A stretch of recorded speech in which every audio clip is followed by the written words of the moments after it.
夢到自己俾人殺咗，喺心理學嚟講，其實有兩層好常見嘅意思嘅。一方面咧，好大機會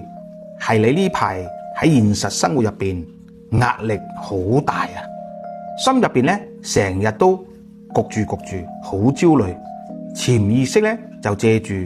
俾人殺呢個夢嚟提醒你要關注下自己嘅精神狀態啦，快啲適當咁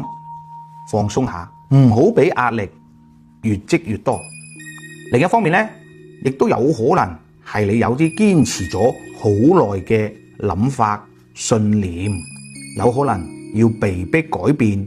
或者放棄啦。好似你一直追求緊嘅某個理想，因為外界嘅各種因素，不得不放手，俾人殺咗，唔係你呢個人，而係你嗰啲放唔低嘅執念。希望你喺2026年順風順水啦，福生無量。